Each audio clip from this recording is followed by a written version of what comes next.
Hi coders, welcome back in my YouTube channel code inform. अपनी पिछली video में हमने सीखे थे एरेज, कैसे हम एरेज को इम्प्लीमेंट करते हैं अपने प्रोग्राम में। इस वीडियो में हम कवर करेंगे 2D array in C programming language. इस वीडियो में हम एक विजुअल तरीके से सीखेंगे कि कैसे हम अपने 2D एरेज को यूज करते हैं, कैसे हम उनमें वैल्यूज इनपुट करवाते हैं और कैसे हम उसकी जो वैल्यूज हैं उनको आउटपुट करते हैं। मैंने अपनी पूरी कोशिश की है ताकि मैं इस प्रेजेंटेशन में आपको विजुअल की हेल्प से मैं आपको जो एरेज है वो समझा सकूं। आई होप कि आप मुझे अप्रिशिएट करेंगे इस वीडियो के बाद। चलिए शुरू करते हैं अपनी वीडियो को। लास्ट वीडियो में हमने किए थे अपने एरेज जो कि 1 डायमेंशनल एरेज होते हैं। बेसिकली वो एक्स एक्सिस के पैरेलल चलते हैं। लेट्स सपोज मैंने एक एरे लिया जिसका साइज था 6। इसके बाद जो हमारे वैल्यूज हैं वो 0 इंडेक्स से स्टार्ट होके जो हमारे लास्ट जितना भी हमने एरे का साइज किया था n तक, वहां तक अपनी वैल्यूज को स्टोर करेगा। कुछ इस तरह से हमारे जो सिंपल एरेज हैं वो स्टोर होते हैं, जिनकी कुछ विजुअल्स हम इस तरह से देख सकते हैं। जो हमारे 2D एरे हैं वो कुछ इस तरह से स्टोर होते हैं। कुछ रोज होती हैं, कुछ कॉलम्स होते हैं। जैसे हमने प्रीवियस वीडियो में एरे कवर किए थे उसी तरह से हम इसमें भी वैल्यू स्टोर करेंगे। पिछली बार हमने एक ही साइज को यूज किया था अपने स्क्वायर ब्रैकेट्स के बीच में। इस बार हम 2 साइज को यूज करेंगे ताकि हम अपना 2D एरे बना सकें। जो हमारा पहला 3 है वो है रोज के लिए,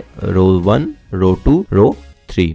और जो हमारा दूसरा 3 है वो है हमारी कॉलम्स के लिए, कॉलम 1, कॉलम 2 एंड कॉलम 3। ये एक्स एक्सिस और वाई एक्सिस दोनों तरफ चलते हैं, इसीलिए हम इसे 2D एरे यानी कि 2 डायमेंशनल एरे कहते हैं। Let's see this example. हमने एक मैट्रिक्स लिया यानी कि हमने एक एरे लिया जिसका साइज हमने दिया 3x3 यानी कि जो हमारी रोज हैं वो होंगी 3 और जो हमारे कॉलम्स हैं वो भी होंगे 3। उसमें हमने वैल्यूज कुछ इस तरह से स्टोर की है। सबसे पहले हमने कर्ली ब्रेसेस लिया, उसके अंदर हमने 3 जॉइंट्स लिए अपने कर्ली ब्रेसेस के, उनमें वैल्यूज डाली और उनको सेपरेट किया हमने कॉमा से। हर एक सेट को हम सेपरेट करेंगे बाय कॉमा, जो कि हमने यहाँ यूज किया है। इस कर्ली ब्रेस में हमने 3 सेट्स बना लिए हैं। ये पहला सेट है, ये दूसरा और ये तीसरा। 3 रोज हैं हमारे पास, 3 कॉलम्स हैं जैसा कि हमने अपने मैट्रिक्स में डिफाइन किया था। जो हमारी रोज हैं वो 3 रहेंगी और जो हमारी कॉलम्स हैं वो भी 3 रहेंगी। जो हमारा पहला एलिमेंट है यानी कि हमारा जो एरे है उसका जो रो है उसका जो इंडेक्स है 0, यानी कि रो का 0 इंडेक्स और कॉलम का 0 इंडेक्स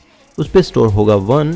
और जो हमारा रो का 0 इंडेक्स और कॉलम का 1 इंडेक्स है उस पे स्टोर होगा 4। इसी तरह से ये सारे स्टोर होते रहेंगे 1 by 1, 1 by 1। अगर मैं किसी भी डिजिट को प्रिंट करवाना चाहूँ, लेट्स सपोज मुझे प्रिंट करवाना है 6, तो मैं यूज करूंगा अपना एरे, जो मेरा नेम है एरे का, एरे। उसके बाद मैं जो रो का जो इंडेक्स है लाइक 1 और जो मेरा कॉलम का इंडेक्स है 1 उसको एंटर करूंगा। एंटर करने के बाद मुझे जो वैल्यू मिलेगी वो होगी 6। जो मेरा एरे है उसका जो रो का 1 इंडेक्स है, फर्स्ट इंडेक्स है, और उसका जो कॉलम का फर्स्ट इंडेक्स है वहाँ पे जो एलिमेंट है वो है 6, इसीलिए वो ये प्रिंट करेगा 6। लेट्स सपोज मुझे सारे के सारे एलिमेंट्स प्रिंट करने हैं किसी भी एक 2 डायमेंशन एरे से, तो वो मैं कैसे प्रिंट करूंगा। तो जो हमारा प्रीवियस एरे था उसको ही हम लेके चलेंगे और देखेंगे कैसे हम उसको प्रिंट कर सकते हैं। तो सबसे पहले हम 2 लूप यूज करेंगे। ये जो पहला लूप है इसको हम कहते हैं आउटर लूप और इसके अंदर हमने जो लूप यूज किया है वो है हमारा इनर लूप। सो जो हमारा आउटर लूप है उसका जो आई है वो होगा 0। हमने आई की वैल्यू 0 ली थी। उसके बाद हमारी कंडीशन चेक हुई। चेक होने के बाद हमारा जो वेरिएबल है उसकी जो वेरिएबल है वो इंक्रीमेंट हुआ नेक्स्ट एग्जीक्यूशन के लिए। इसके बाद हमारा जो कंट्रोल है स्टेटमेंट का वो आया अपने इनर लूप पे। इनर लूप में जो जे है उसकी वैल्यू है 0। फिर ये कंडीशन को चेक करेगा कि क्या हमारा 0 लेस देन 3 है। उसके बाद ये इसको इंक्रीमेंट करेगा। इंक्रीमेंट करने के बाद हमारी प्रिंट एफ कंडीशन चलेगी कंडीशन, और ये प्रिंट करेगा हमारा एरे आई है 0 और जो इसमें भी फिल होगा 0 फिल होने के बाद हमारा प्रिंट होगा 1। उसके बाद दोबारा से लूप इनर लूप चलेगा। इस बार जे की वैल्यू होगी 1 और फिर ये प्रिंट करेगा अपना नेक्स्ट एलिमेंट, यानी कि इस बार एलिमेंट प्रिंट हुआ है एरे का आई यानी कि 0, एरे का जे यानी कि 1। फिर जे की वैल्यू हुई 2 होने के बाद इसको कंडीशन को ये यहाँ पे चेक करेगा कि क्या 2 हमारा लेस देन 3 है। उसके बाद ये इसको इंक्रीमेंट करेगा। इंक्रीमेंट करने के बाद जो हमारा कंट्रोल है वो आएगा प्रिंट एफ पे। प्रिंट एफ पे आने के बाद हमारा जो थर्ड एलिमेंट है वो प्रिंट होगा जो कि है I0 J2। नेक्स्ट ये J की वैल्यू को करेगा 3 करने के बाद हमारी जो कंडीशन है यानी कि J जो है वो लेस देन 3 नहीं है बल्कि इक्वल है, तो यहाँ पे हमारी कंडीशन फॉल्स होती है। फॉल्स होने के बाद हमारा जो कंट्रोल है वो जाएगा अपनी जो आउटर लूप है उसके प्रिंट एफ पे। उसके printf में हमने दिया है न्यू लाइन। सो हमारा कंट्रोल जो है टर्मिनल के लिए न्यू लाइन पे शिफ्ट होगा। शिफ्ट होने के बाद हमारे बाकी के एलिमेंट्स न्यू लाइन से प्रिंट होंगे। इसके बाद जो हमारा कंट्रोल है वो वापस से जाएगा अपने फॉर लूप पे। इस बार हमारे फॉर लूप यानी कि आउटर लूप के आई है उसकी वैल्यू हुई 1 होने के बाद ये चेक करेगा अपनी कंडीशन को कि क्या 1 लेस देन 3 है। अगर ट्रू है, ट्रू होने के बाद ये इनर लूप में आएगा। जे की वैल्यू दोबारा से हुई 0 यानी कि अब हमारी जो कॉलम है 0 और रो की वैल्यू है 1। सो इस कंडीशन में ये अपनी प्रिंट स्टेटमेंट पे आएगा और प्रिंट स्टेटमेंट में आने के बाद ये प्रिंट करेगा अपनी सेकंड रो का फर्स्ट एलिमेंट जो कि है 3 यानी कि एरे आई में गया 1 यानी कि 1 और जे में गया 0 यानी कि 3। जे में गया 0 यानी कि हमारा जो एलिमेंट है वो प्रिंट होना चाहिए एरे 1 0 यानी कि 3 एलिमेंट प्रिंट होगा। इसके बाद जे की वैल्यू दोबारा से इंक्रीमेंट हुई। इंक्रीमेंट होने के बाद जे की वैल्यू है 1। कंडीशन को चेक करेगा, इंक्रीमेंट करेगा। इंक्रीमेंट करने के बाद प्रिंट होगा हमारा सेकंड एलिमेंट सेकंड रो का। आई की वैल्यू है 1, जे की वैल्यू है 1, तो हमारा जो बीच वाला एलिमेंट है वो प्रिंट हुआ है जो कि है 6। दोबारा से जे की वैल्यू हुई 2 पे इसको कंडीशन को चेक करेगा। चेक करने के बाद इंक्रीमेंट करेगा। इंक्रीमेंट करने के बाद दोबारा से हमारे एलिमेंट हैं वो होंगे प्रिंट। इस बार जो हमारा आई है उसकी वैल्यू है 1 और जो जे है उसकी वैल्यू हुई 2। इसी के साथ हमारा जो सेकंड रो का लास्ट एलिमेंट है यानी कि एरे 1 और 2 ये 8 प्रिंट होगा। दोबारा से जे की वैल्यू इंक्रीज होगी। इंक्रीज होने के बाद जो हमारी कंडीशन है वो रहेगी फॉल्स। फॉल्स रहने के बाद हमारा जो कंट्रोल है वो जाएगा हमारे आउटर लूप के प्रिंट एफ पे। प्रिंट एफ पे जाने के बाद हमारा जो आउटपुट टर्मिनल का जो कंट्रोल है वो जाएगा नेक्स्ट लाइन के लिए। अब जितने भी एलिमेंट्स आएंगे वो नेक्स्ट लाइन से प्रिंट होंगे। इस बार हमारे आई की वैल्यू हुई 2 होने के बाद ये कंडीशन को चेक करेगा कि क्या हमारा 2 लेस देन 3 है। कंडीशन बिल्कुल ट्रू है। फिर ये इंक्रीमेंट करेगा अपने आई को यानी कि नेक्स्ट एग्जीक्यूशन के लिए। हमारा जो आई है उसकी वैल्यू होगी 3। ये बेसिकली रो प्रिंट करता है, तो इसको आपको अंडरस्टैंड रखना है, आपको कंफ्यूज नहीं होना है। जो हमारा आउटर लूप है वो रो के लिए चलता है और जो हमारा इनर लूप है वो कॉलम के लिए चलता है। आई की वैल्यू अब हो चुकी है 2। अपना जो कंट्रोल है वो आएगा इनर लूप में।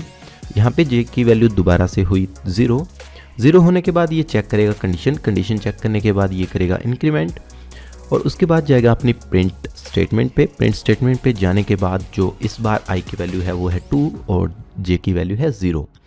सो जे बेसिकली था कॉलम के लिए, सो जे की वैल्यू है 0, तो ये बिल्कुल 0 एलिमेंट है। इस बार आई की वैल्यू है 2 और जे की वैल्यू है 0, सो इसने प्रिंट किया 9। नेक्स्ट जे की वैल्यू हुई इंक्रीमेंट होने के बाद जे की वैल्यू थी 1 को चेक करेगा। चेक करने के बाद इसको प्रिंट करेगा अपना नेक्स्ट एलिमेंट जो कि है 7। दोबारा जे की वैल्यू हुई 2, इंक्रीमेंट हुई। उसके बाद कंडीशन को चेक करेगा, जे को इंक्रीमेंट करेगा और प्रिंट करेगा हमारा नेक्स्ट एलिमेंट लास्ट एलिमेंट।